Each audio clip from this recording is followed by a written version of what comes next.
Power and prosperity, peace, power, and prosperity. It's your comrade, your brother, Yafael Balagoon, joined by other members of community movement builders here in Dallas, Texas, with a gentleman that I very much so consider to be a legend. And when I say a legend, I'm saying that someone who's given much time and consideration to this movement here in the city of Dallas and has laid down a foundation for those of us here locally to model ourselves by in character, integrity, and dedication. So I really appreciate John Fullinwider for joining us tonight and talking about the movement, speaking about his life and whatever he's comfortable with. First of all, I want to thank you for coming here and talking with us, those of us that are members of community movement builders and those that listen.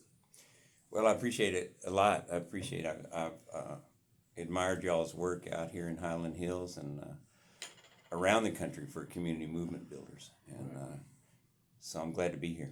Gotcha. So, most times, often, when we kind of sit down and talk, I like to take a more informal approach to conversation. And whatever you're comfortable with, kind of talking about like who you are, and some of your family history, Okay. and yeah, where you from originally? I grew up here in Dallas and in the 50s and the 60s. And I was 16 years old in 1968, and I never got over it, and I never wanted to get over it. It was a lucky time to be born if you had like a lot of teenagers, they start to change, their body starts to change, their mind starts to change, their focus starts to change. And it's usually a time when your social conscience really begins to take over.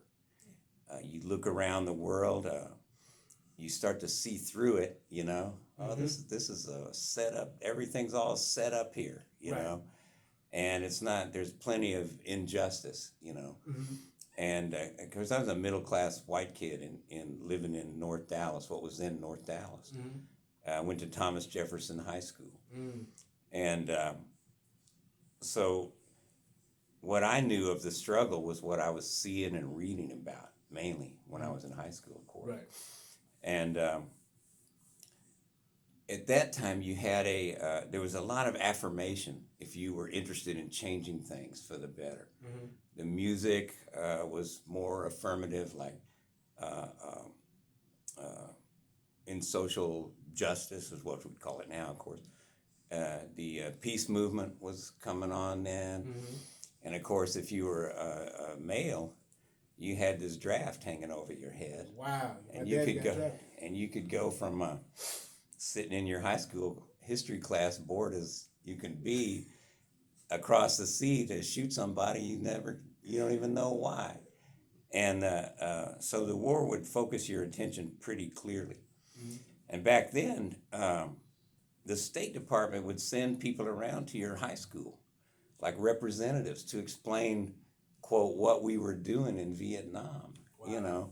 And the idea was so you wouldn't want to resist it, And so it was a hell of a time and a heavenly time at the same way, because you felt there was hope in the various movements, Right. King was still marching. The Black Panther Party had emerged 66, 67. You had the anti-war movement. You had the starting of the you had the starting of the women's movement, which at that time was actually called the Women's Liberation Movement. And so it was a little more focused. Anyway, so that's the times I grew up in. Right. And I graduated from high school in 1970. I moved to Austin, Texas, and I went to the University of Texas. And the University of Texas that year enrolled 44,000 students. That's a lot. And that was more people than had ever graduated from the university in its history at that time. Right. but there were less than 50 black students, black undergraduate students on that campus. And every day when we'd walk to class, there'd be, what was his name? Larry, he was the head of the Panthers in Austin at that time. I'll think of it in a minute. Mm-hmm. They'd be on campus asking people to help their movement or soliciting funds or whatever. Right. And so I had a friend, I didn't have a car, but I had a friend with a car. And one day they were asking people, will you drive for the breakfast program?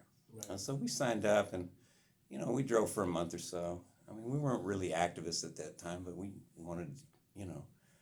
And I saw the breakfast program up close out on the, you'd go out East 10th, East 11th. There was huge public housing development out there, and that's where they were based. Mm. And so that was a little taste of activism.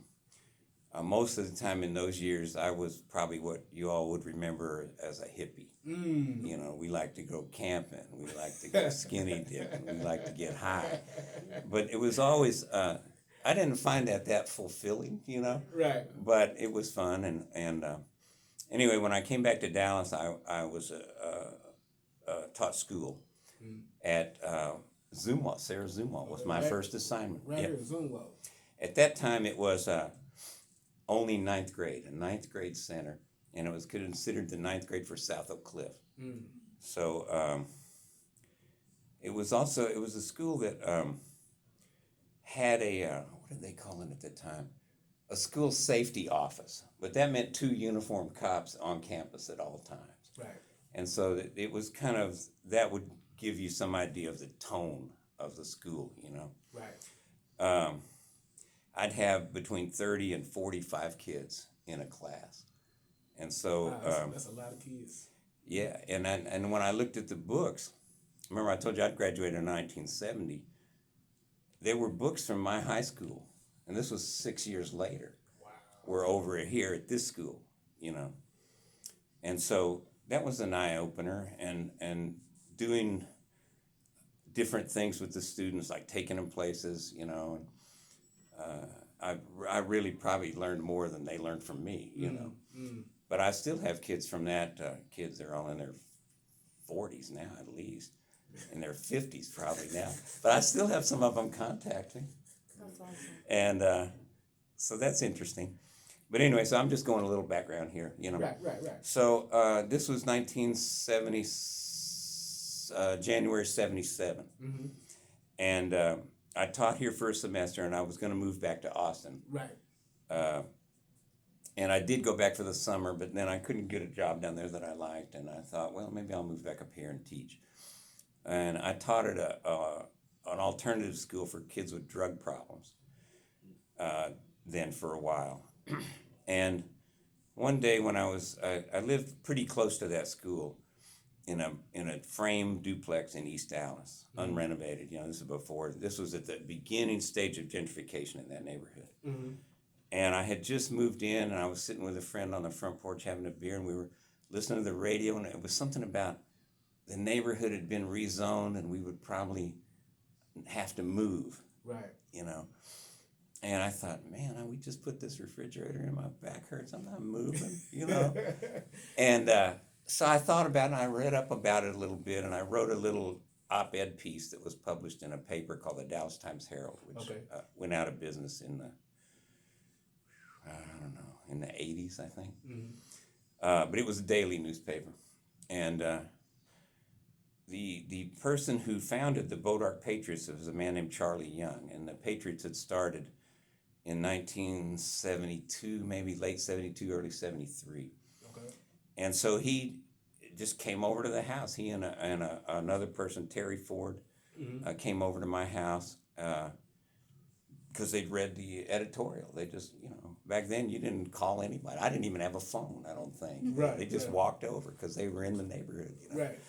And we started talking, and they said, well, you know, we have a community meeting. You want to come to a community meeting? Right. Yeah, I'll come. And so we had these potluck suppers. Mm-hmm. They were at a local church, and it was a great way to bring in new people and a great way for people to meet their neighbors. Mm-hmm. And So they caught me at just about the right time. I just moved back to Dallas. I was teaching. You know, most of my friends had moved out of Dallas, you Right. know, so they just caught me at the right time. And so I got interested in what the Patriots were doing. Mm. The Patriots were we were based in an area, the closest landmark to this, where we were, is probably St. Luke's Church. Okay. We were just north of East Grand in that area of East Dallas. Okay. There were two neighborhoods there. One was called Santa Fe and one was called Mount Auburn. Okay. And then there was another neighborhood that was behind St. Luke's, south of St. Luke's, called Owenwood, the Owenwood neighborhood. Okay. And those three neighborhoods were basically where we were based. Mm. And so that's where the Patriots were based. And we were, the group had mainly started as a tenants' rights organization. Our office was on Collette Street, 107 North Collette over there. Mm-hmm. And it was right on the edge of the Swiss Avenue Historic District. Right. And the little building's still there. There was a bar on the corner called BJ's Place. It was just a funky area of town, you know. And this is in 1972.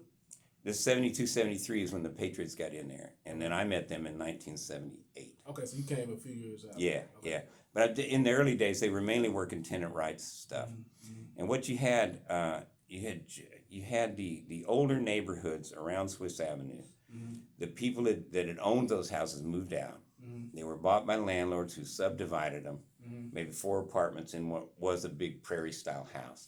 And then you had just regular low-rent apartments around there. Right. And then you had these smaller neighborhoods of one-story frame houses that were pretty small and were kind of run down. Mm-hmm. All right, so one of the things that we worked on first, and I'm just going to say we because it was the group, one of the things we worked on first was housing conditions. Mm-hmm. It was like the abandonment before gentrification. That was the stage it was at. Wow. And so I'll just give you one example of a success we had that came out of a tragedy. But there was a man named Wilfred Camerath, and his daughter had fallen off of a upstairs back landing because the little 2x4 rail couldn't hold her weight, and she leaned back on it, and she was killed. So we had we helped Mr. Camerath file a lawsuit against his landlord, you know. And out of that lawsuit came what was called a warranty of habitability, which meant basically if you're a landlord and you have something for rent, you have to warrant or guarantee that it's livable, right? It's a basic standard. And that was in 78. And then the next year, the legislature met and codified the court decision. And so we got that warranty of habitability law. And then we used to use that law to try to get the landlords to improve the conditions, you know, housing conditions, like everything, mold, you know, rats, broken windows. The landlords in East Dallas at that time were, real pigs. One of them's nickname was the Animal. You know, that's how bad they were. And I was just looking through there. I brought a little paper from 78, and here's a thing about 2 of our tenant organizers getting arrested. Wow. At a place called the Brian Song Apartments, which it had been called the Driftwood Apartments, but after the movie, it was on Bryan Street, so after the movie about the baseball player, I think Brian Song, they changed the name to Brian Song. And like 40 years later, my wife, who ran the tenants union until she retired in 2023, she was out where they were closing the Brian Song Apartments, trying to get them to delay the closure because they're going to redo it, you know, break in. Mm-hmm. And she got everybody some relocation money and stalled it out to the end of the school year, you know. But all of that was over the long period of time that we've been in that neighborhood doing tenant organizing.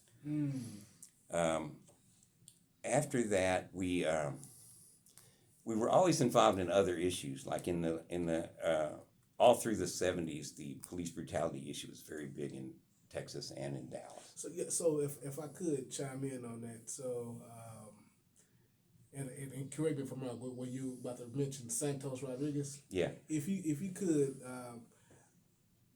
I started hearing about Santos Rodriguez in the early 2000s. Mm-hmm. Just kind of being around and hearing elder folks talking about it. Right. But to me, that was like one of the most shocking cases because how egregious that it was. Yeah, it was. It was. And Santos really, he was a little boy. He was 12 years old. He and his brother were sleeping with their grandfather, who couldn't speak English, in a little house over in what was called Little Mexico at the time, which is near the park where they have the Santos Memorial statue now. Right. But it was over on Pearl Street, and the cops came and took the boys and said that they had been found vandalizing a candy machine or some kind of vending machine at a little gas station that's not there anymore. So they took him back over there. The grandfather tried to protest, and he couldn't. They couldn't speak. The cops couldn't speak Spanish, and they just shoved him out of the way and put the boys in handcuffs. And Santos was 12, and his brother was 2 years older, I think. David. So David's sitting in the back seat of a police car, and Santos is in the front, and the cop is in the driver's seat, and he is interrogating Santos about this supposed vending machine heist.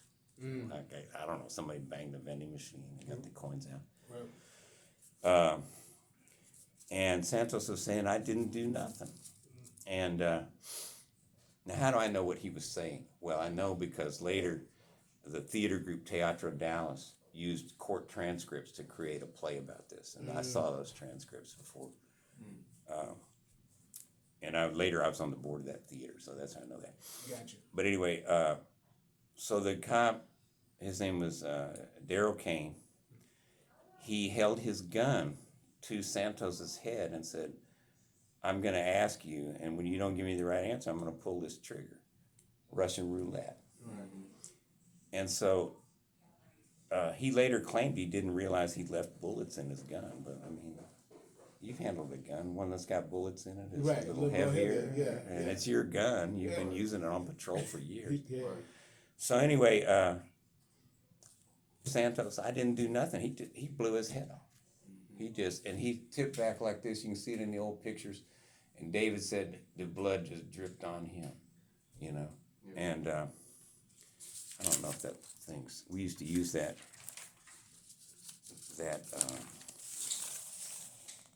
That's the poster right there. I should have brought a bigger one to show you, but it shows him in the front, and he's tipped back. His head's on the seat, and you can't see David in the back. But anyway, it was taken shortly after. You know, it's probably a cop picture. You know? Yeah. So the police chief at the time. I mean, the country itself was outraged. The whole country. Really? You know? Yeah. And especially here, and a lot of protests. The police chief filed charges, and Kane was actually convicted. Now, nowadays they just have murder, right? But back then they had something that was called murder with malice. So who's convicted of murder with malice? And it was in just a few months afterwards. And he got a 5-year sentence. Now, murder with malice is like first-degree murder. So you should have got probably wasn't 99 then, but. Well, I'll just tell you this: the average person in prison for murdering someone now is on a 45-year sentence. Wow. And so you can compare that to what Amber Geiger got for shooting Botham Jean. She got a 10-year sentence. Right. You know. And anyway, he served 2.5 years, and that was it. The police chief here ended up going to Austin and had a pretty good career down here, and down there. So you might have thought at that time that, okay, that's a light sentence, but at least he was convicted, and maybe things will get better. But you would have been completely wrong, because there wasn't another police officer convicted in Dallas in the entire period from 73 to 2019. And Amber Geiger was the next one. Wow. And I'll just tell you one other thing about this case, and we can talk more generally about police brutality, but this wasn't the first young person that Daryl Kane had killed. 3 years earlier, he had killed an older teenager, Michael Moorhead, a black kid. In West Dallas. No, in East. East Dallas? Yep. But right off of Hall Street, around Hall and Ross. Correct me if I'm wrong. Because I know some folks who say Michael Moorhead, or maybe it was his brother, was affiliated with Fahim Lincoln. Well, they picked up his case, yeah. Okay. So when he got killed, that was in April of 1970. Okay. And if he'd lived, he would be my age today. Mm-hmm. And he was, supposedly there was a burglary at a restaurant, and some kids had stolen some food out of the freezer. And so Michael and I think it was his brother, but it was another kid, were running away. Mm-hmm. And they got split off from each other, trying to lose the cops. Right. And Michael's running in a vacant lot over there around Hall and Ross Street. And the police, Kane, came up on him, and the other officer there, I can't call his name now, but they just blasted him, 13 shots. Wow. And he was unarmed, and he fell down, and they shot him while he was down on the ground. Wow. And so, nothing happened to those two cops. What happened, I'll just tell you in a nutshell, but it was like when Botham John got killed. Mm-hmm. The Greater Dallas Community Relations Commission started a series of racial dialogues, because both officers were white. Mm-hmm. And his mom led some protests, and the Panthers got involved. At that time, they were probably the National Committee to Combat Fascism, but anyway. Right. So the whole ritual that we have now was the first I've seen of it, Right. And what happened was that the people said that the two officers who worked that beat had their own kind of stop and frisk game going. Mm-hmm. And they said they just stop us for no reason all the time. They rough us up, and all that. So the police chief at that time said, okay, you're gonna, I can't promise you anything but good professional policing. But there was enough outcry that they took Kane and his partner out of that area and moved them over to Little Mexico, which was just across the freeway, just over on around Harry Hines, where American Airlines Stadium is now. Right. They moved him over there, and 3 years later, Kane killed Santos Rodriguez. So if anything had happened, any discipline had happened besides just moving him to another neighborhood, Santos would not have been killed that night, probably. Right.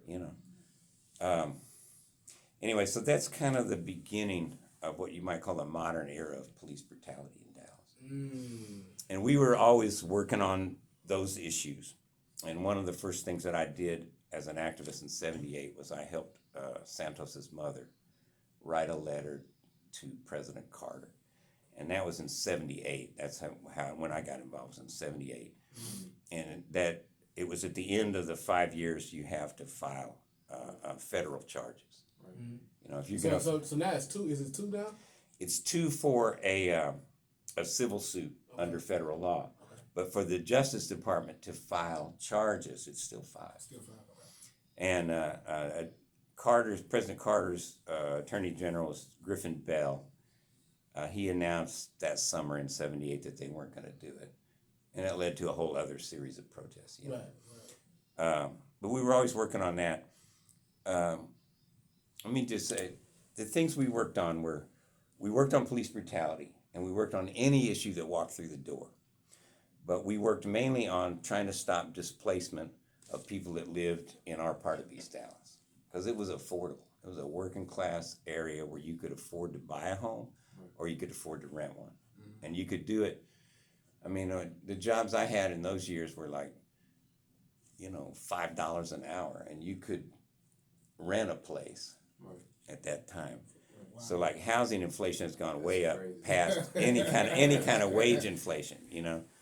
And so you could basically rent a place for 1 week's pay, 25% of your income.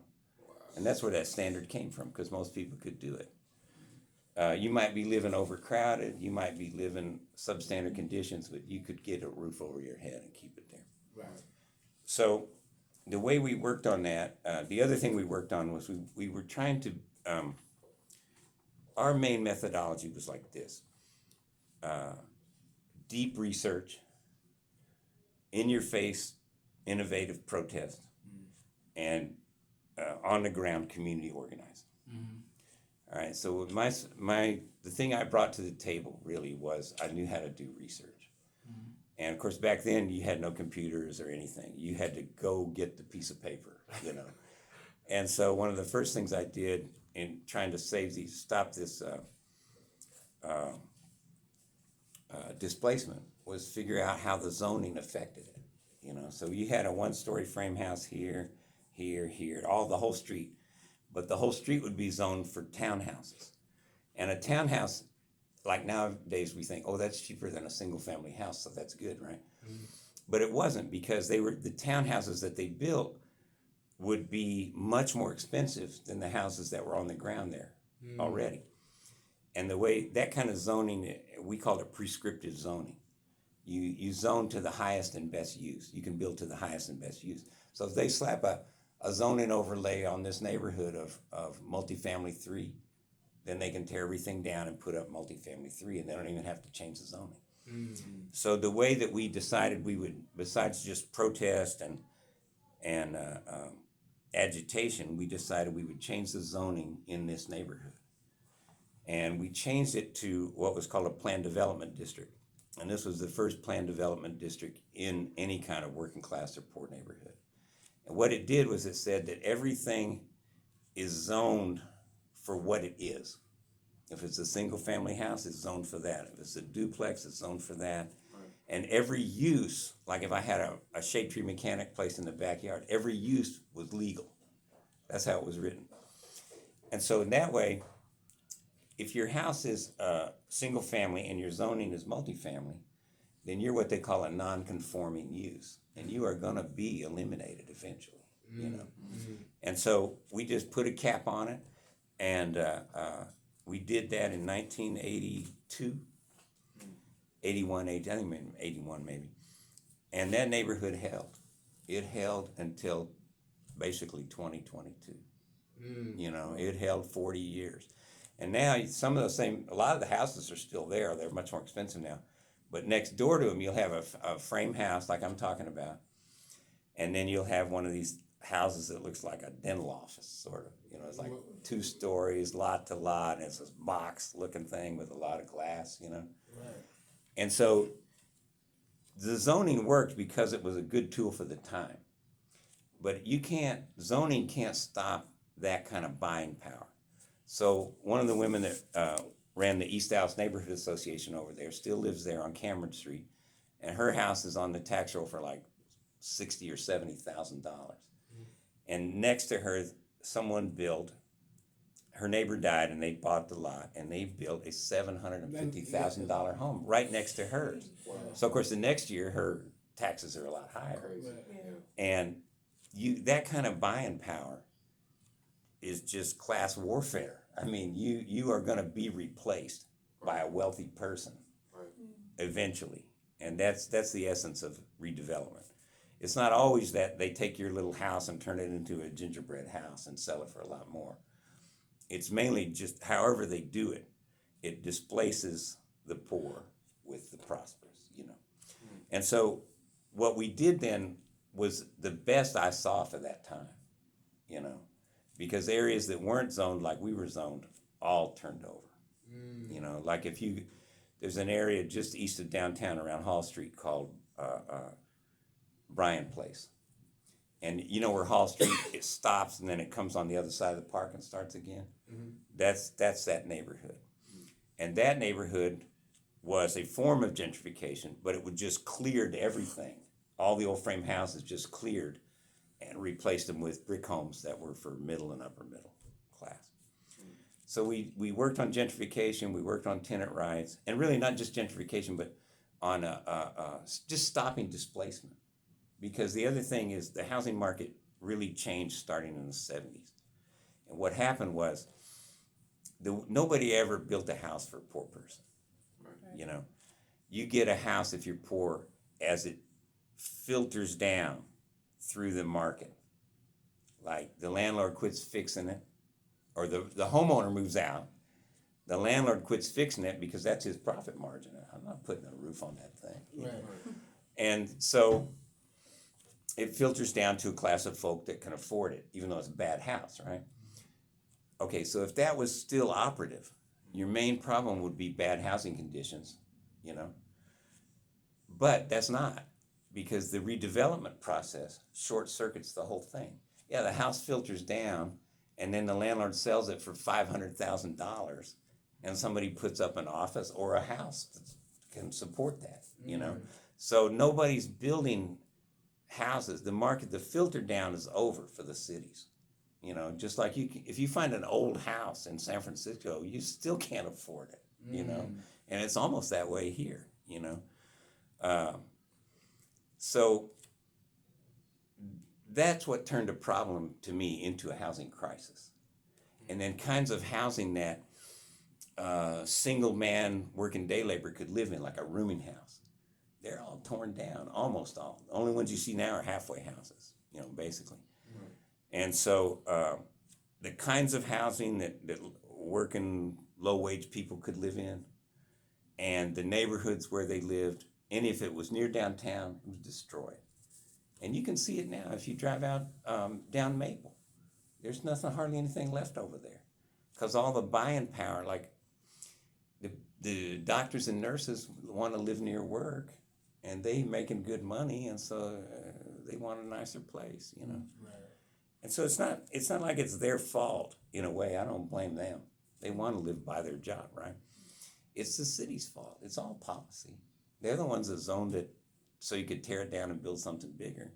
They're the ones that subsidized all those new things up and down Singleton Avenue, you know. If you go over there around Trinity Groves area, those housing units had a huge subsidy. The ones that Roger Staubach built had a $10,000 per unit subsidy. I got a question. Hold that thought. Okay. I got a question. If you got a question, go after me if you got one. So just hearing all of this history that you running down, basically, at least for me, I speak for myself, just kind of really just blowing my mind away with just, you know, kind of with the history of what's going on from a perspective that I never actually heard it from, talking about from a real estate perspective, basically, because that's another form that often folks really don't conversate about or deal with, and I think that's an excellent example that you all did. So if I may ask, what's because I was jokingly telling my wife Talisa the other day, I said, if John Fullinwider ever ran